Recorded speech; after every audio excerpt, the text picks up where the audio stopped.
This is the Action Movie Guys podcast, bringing you action movie reviews from across the decades, plus box office numbers and insight like never before. And now, your hosts of the Action Movie Guys podcast, Alex and Nate.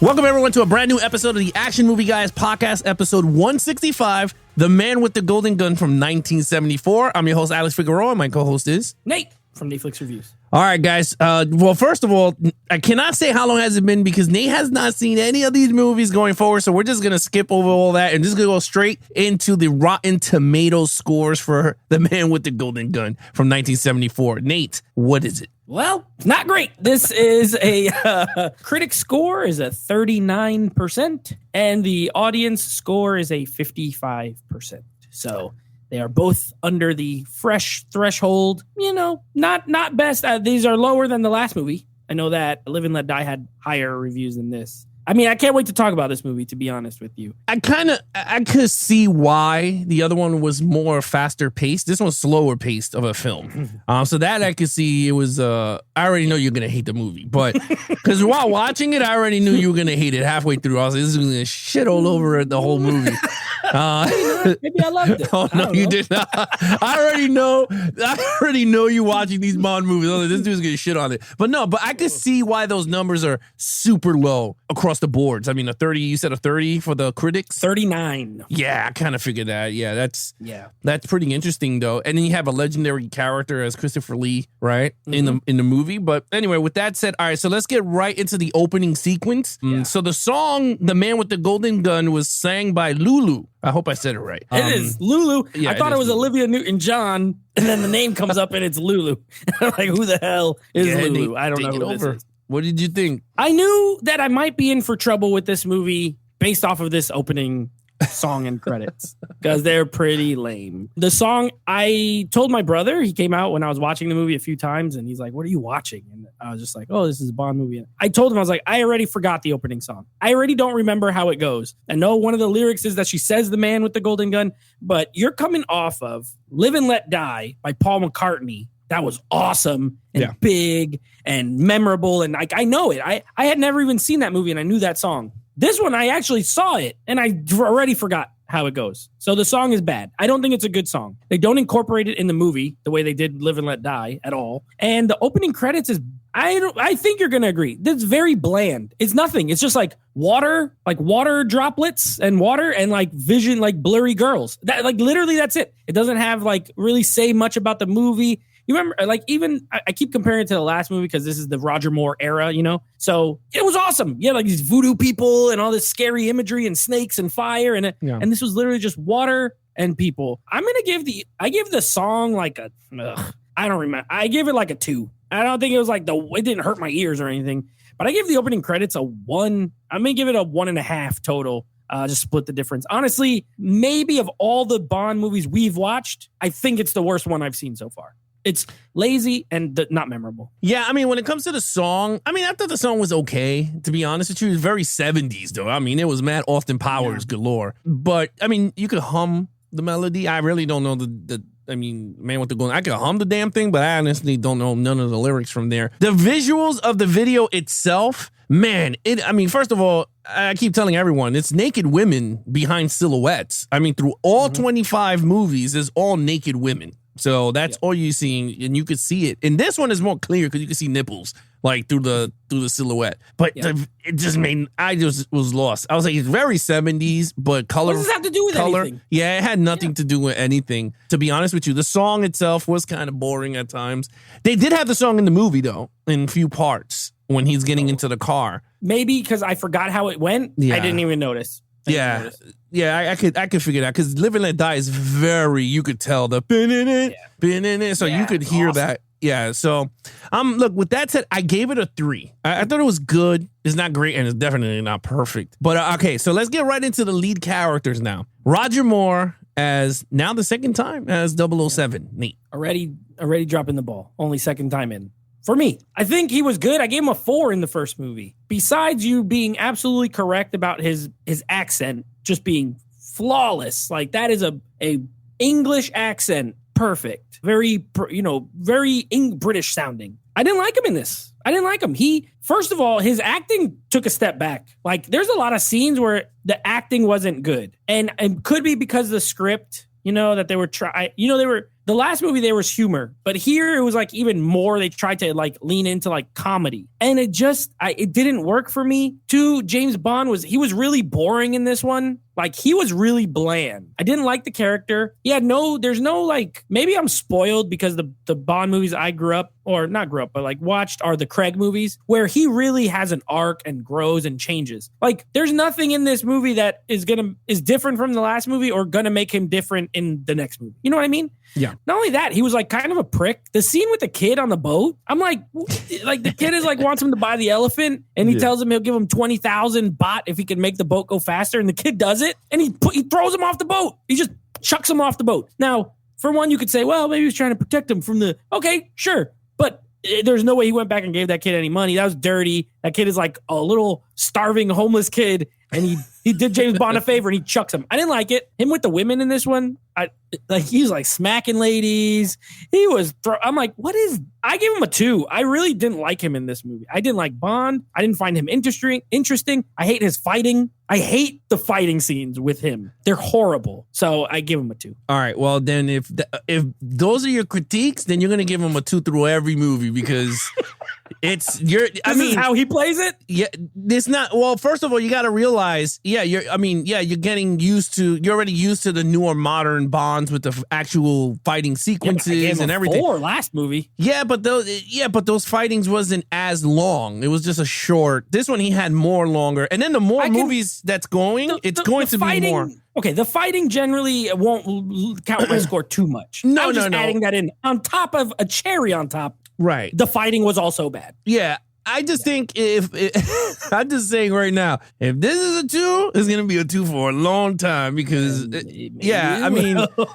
honestly, I gave him a 3. I thought he was good. Again, different director, different writers. Each movie is going to be a different feel to the Bonds, because, again, you're used to an arc Bond between the Daniel Craig's going from Casino Royale all the way to No Time to Die. You are getting no arc. None of this from Dr. No all the way up to the Bonds. There is no connecting stories. Now you do get connecting villains and other like cameo from like Felix Leiter or whatever. But in terms of a story arc, there's not much like in terms of that. So in terms of Bond arc, never going to work. But look, for me, I do agree. Roger Moore in this movie, I felt like the director didn't utilize his acting in this movie as much.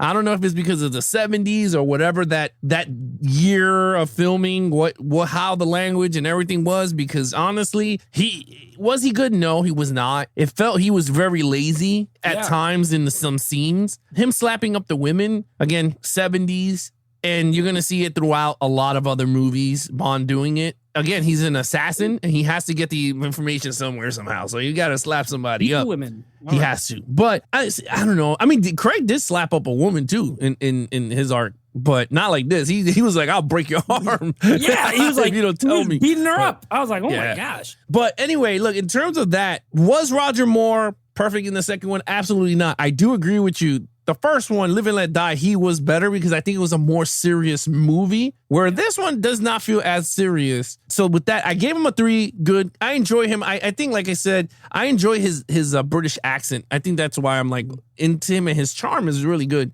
Especially when he's when he gets the bullet from the girl. He has that charm the belly there. dancer? Yeah. With that said, if this is what we're getting, he might be my least favorite Bond. It might be. Maybe he is. Someone got to be, right? I mean, one of them gay. They can't all be my favorite. Yeah, so I mean, someone got to be it. You never know. Might be my man Roger. Maybe I'll like him in the next one. I don't know. I didn't like him in this one, but yeah, I mean, you never know, because there are legendary films with him. I think The Spy Who Loved Me is a big one for him. You Only Live Twice is another big one in his resume. A View to a Kill is my joint, but I go in, open mind, open heart every single All right. Oh, here we go. Main villain, Christopher Lee as my man Scaramanga. Yeah. So this was much better. He was much better than Roger Moore in this movie. He should have been James Bond. He was better. I liked him. Now, my man's got 3 nipples. That was kind of weird.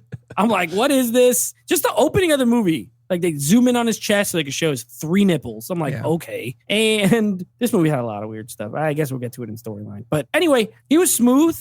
He was suave. He had an island, you know? He was an assassin. Now, how did he get so rich? I have no freaking idea, but whatever. He's stupid rich. And he is, his ultimate, you know, plot is he's making like solar energy, but without like the sun, pretty much. It's like manufactured solar power that he's going to sell and, you know, whatever. The villain always has some big master plan. Yeah. Last movie, it was all like heroin. And this movie, it was the solar power.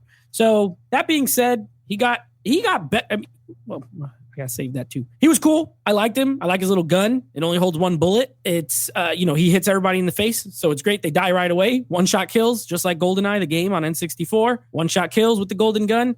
He was cool. He got a little midget manservant named Knick Knack. That was pretty funny. But I mean, he was a good villain. I liked him. I honestly liked him as much as the last villain. I don't think he was like, he's also not in it a ton. There's like long stretches where he's not there. And then he like comes at the end. And I do think Bond killed him a little too easy. And he killed him like with like still 10, 12 minutes left in the movie. Like they were still doing all this stuff. I feel like it would have been cool if he was still there kind of, you know, messing with them. But either way, I give him a 4. I think he's strong, but not super iconic. I'm waiting for like, you know, like an iconic villain. I don't think he's that, but I think he's very, very good. I liked him. I give him a 4. Yeah, I mean, when it comes to Christopher Lee as Scaramanga, I gave him a 5.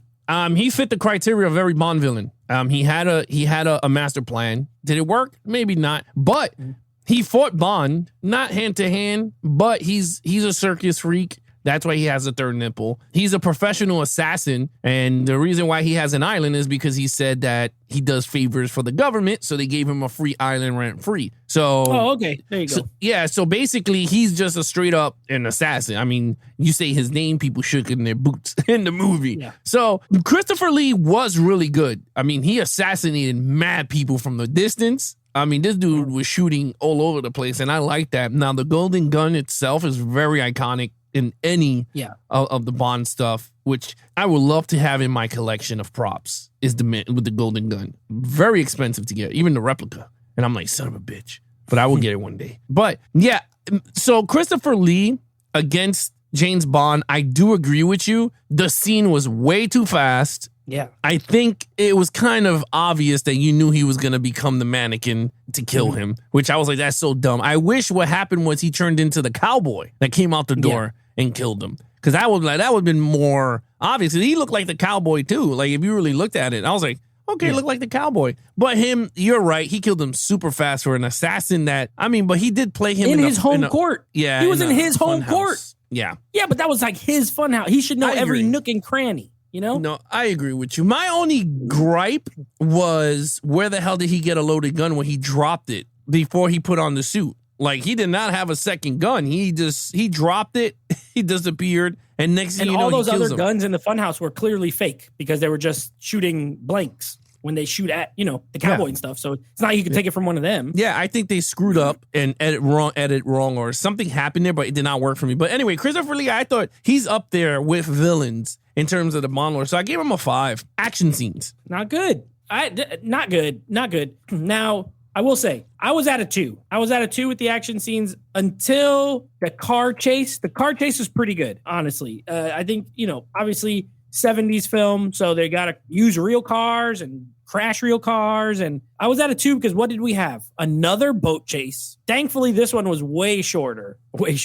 But still, a boat chase, some of the worst martial arts fighting. Now, this is 74? 74. Okay, so this is like after Bruce Lee films. Now, I'm guessing they saw the Bruce Lee films with that little inside information our buddy Jay gave us, and they were like, maybe this is a trend, you know, these martial arts films from Hong Kong. But whoever directed this doesn't make those kind of movies because it's bad. It's all bad. The fighting is bad. So I didn't like that. It's there, so I'm not going to give it like a 1, but it wasn't good. But the car chase was legit good. I have it. I'm going to leave it at a 3, but I had it at a 2. Then I raised it to a 3, and then I almost lowered it back to a 2 when he does that spin in the car, and then it goes the sound effect like, it does like this like cartoon sound effect. And I'm like, why would you put that in there? Like, it makes it like it's a cartoon for children, honestly. Like, excuse me, it was so stupid. That annoying J.W. Pepper guy was back. Why? He's so annoying. I don't like him. He better not be in the. Don't say anything, but he better not be in the next one. I will give the action an automatic minus point just for him being in the movie. But anyway, it's okay. It was okay. The car chase was cool. That's it. Really, the rest of it's the final, like we just talked about, anticlimactic. They have this duel. They're pacing off. They're counting. James Bond turns around and he's not even there. And then you got to go through the funhouse, which we saw at the beginning already. So it's like a repeat of something that already happened. I don't know. The action's not that strong in this movie. I gave it a 3. Yeah, I gave it a 3.5. I totally forgot the sequences rewatching them.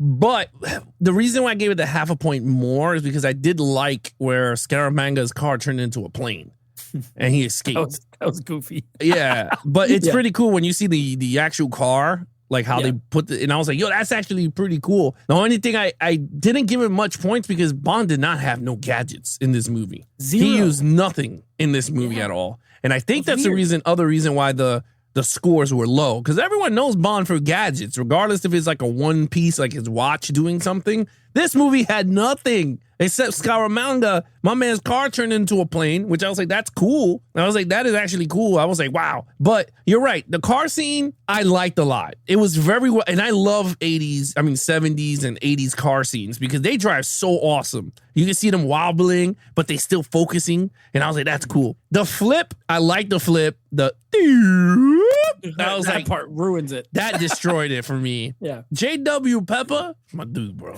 He's my dude. He did get annoying, though, to be honest. They just added him, and I think that's another reason why the critic score dropped. That did not work for me there. The boat chase scene did not work for me at all. I did not like the boat. I thought it was just so bland and lazy boat chase. We're going to get more boats throughout the other. The dudes were chasing him on foot while he was in a boat. That's when you know he's fucking lazy. Escape them. Yeah. It's it's lazy. That was horrible. I did not like the karate fighting, and then he throws himself out the window. I was like, so that made me laugh. I was like, he dude, bows really fast and then like jumps. Yeah, that did not work for me at all. I was like, yo, dude. I was like, first of all, how did you know if there was no water on the other side, a cliff? You just threw yourself right out the window. Yeah, and then miraculously his friend shows up. James, I was looking for you, spot. And I was just like, yeah, that don't work. Karate girls. Yeah, and again, when we were laughing at the beginning, where he was like, "Did I tell you?" and they're fighting. He's like, their father is a monster, Kung Fu master. And I was like, what is this? Right. It did not work. Bond fighting in the beginning for the bullet, and then he swallows it, and he's fighting those guys in the room is one of the worst scenes ever. He kicks a guy on the side, and the guy flew, and I said, I can't. I remember, it was bad. It was not good. It just looks like I could choreograph that fight just the same.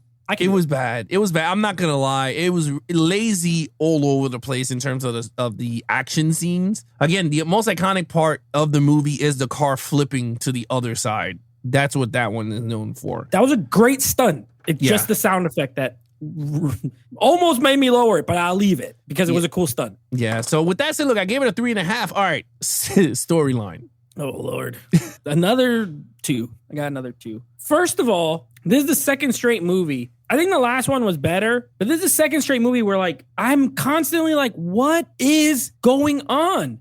Why is he in this karate school? And okay, if you watch it moment to moment, like you see why he gets there, but the reasoning is like it's always kind of vague. It's not super clear as to what he's doing and when he's doing it and why he's doing it. You know what I mean? Like even the beginning, he's on the guy, M calls him in and he's like, we're going to take you off the other mission and we're going to take you off of that. And then kind of like basically alludes to him like, go do it on your own pretty much. But then they still help him.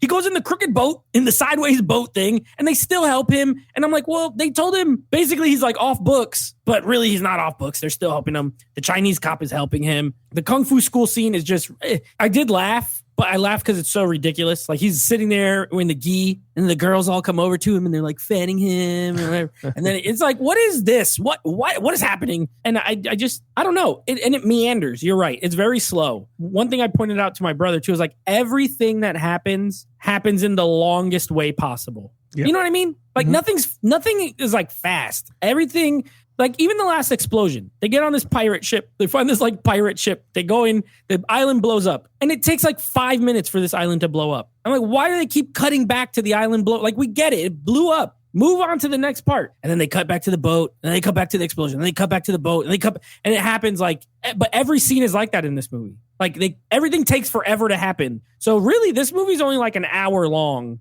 but it's 2 hours because everything is so drawn out and long for no reason. I didn't like it. I thought the villain was cool. Okay. And even like with your explanation, maybe I didn't catch the government part. That's cool. I like him. It's just like all the Bond stuff just wasn't, I feel like he's never really solving anything. Yeah. You know what I mean? Like with Roger Moore, so far, 2 movies, it never feels like he's really solving anything. He just sort of goes places, stuff happens, and then he bumps into the villain. So for me, this one's a 2. I agree with you. I gave it a 2 also. It did not work for me at all. I'm gonna be 100% honest with everybody. Halfway through the movie, I just shut my brain off. I was like, I can't. And it was just bad. It was bad. Like, at least with Live and Let Die, the story took me along the journey. Like, we already knew Solitaire was in love with him and she can't focus. And you're like, oh, is he going to kill her? Like, you had all this in your mind. Yeah. This movie, honestly, besides Christopher Lee as Scott, I was like, okay, great. Like, he's that badass.